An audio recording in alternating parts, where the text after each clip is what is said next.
syphilis really became a widespread public health concern amongst the Victorians, and it was a very dreadful disease and took a very large number of forms, and also was transmissible from mother to child. And interestingly enough, the Europeans, when they hit the Western Hemisphere, brought a whole host of extremely serious transmissible diseases with them, measles and mumps and smallpox, and that devastated the Native community, maybe up to 95% of the Native community.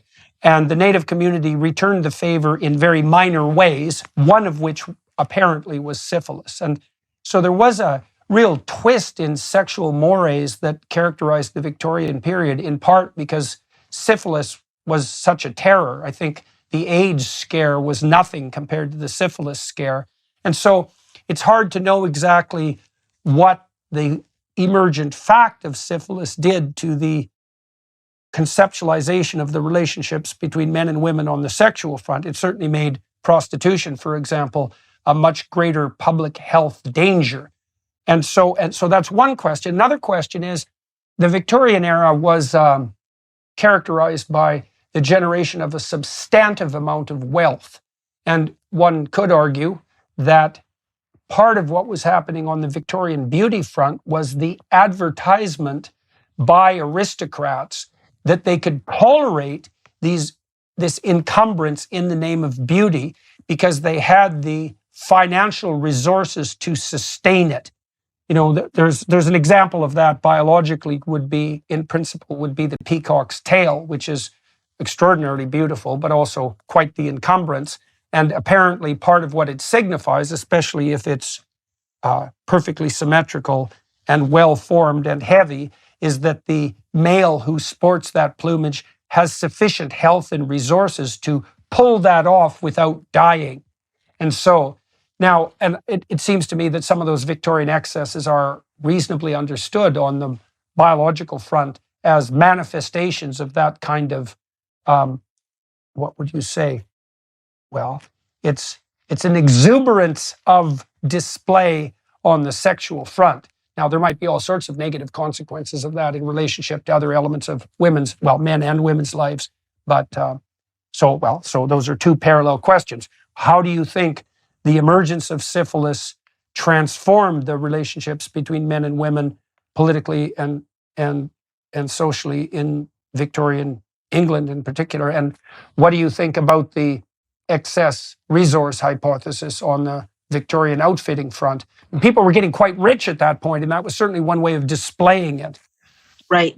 Yeah, I understand your questions. So certainly you're absolutely right about the spread of syphilis and gonorrhea as very fundamental to social concerns around sexuality in Britain in the 19th century. Absolutely. And that was, the source of the Contagious Diseases Acts was this argument by the state.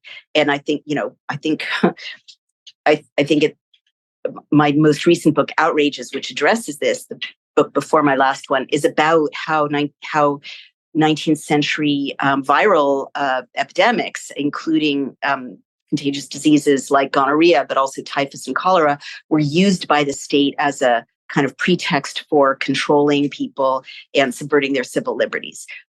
So definitely the argument of the state was, these prostitutes or women who look like prostitutes are vectors of disease. They have to be managed and controlled. And it's the state's role to step into what had been very personal spaces and mediate this for the public good, right? We've seen that. There's an emergent literature on the political biological front indicating that one of the best predictors of authoritarian political beliefs in any given geographical locale, so you can do this state by state or county by county or country by country, it scales, is the prevalence of infectious disease.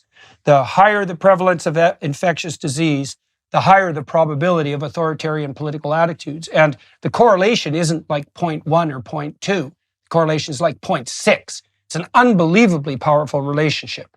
And it seems like an extension of what's called the behavioral immune system, and it can really get going. Well, we saw that during COVID, right? With instantaneous transformation into something approximating authoritarianism and the motivational justification. What's so interesting and horrible about this, by the way, is that that's not a fear-based motivation.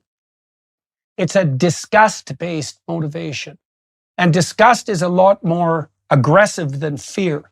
Because if you're afraid of something, you tend to avoid it.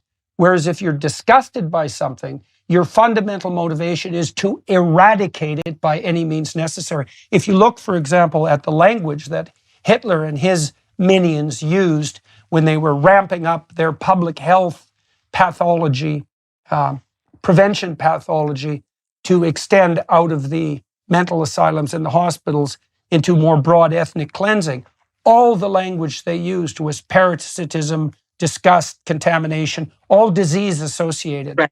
And so, Right. yeah. So it's a Absolutely. very powerful motivational system when it gets activated. Absolutely, no question. It's so interesting to hear your analysis from a psychological point of view. And I know there's been important psychological work done on disgust. I would actually say it from a geopolitical perspective. What happened in the 19th century, not just with contagious diseases, but with the typhus and cholera epidemics of the 1840s and early 1850s, which were devastating, just wiped out, people would be kind of sick on Sunday and dead on Wednesday. That created a model in Western history that allowed later regimes to emulate the model of kind of narrating the danger of infectious diseases, certainly using that element of disgust and contamination and existential threat as a pretext for what authoritarians always want to do, which is eradicate liberties and consolidate control. So I think it is happening on two fronts, right? It happens organically on the psychological front, but then the state jumps in and says, well, we can save you from this existential threat. Just hand over all your rights.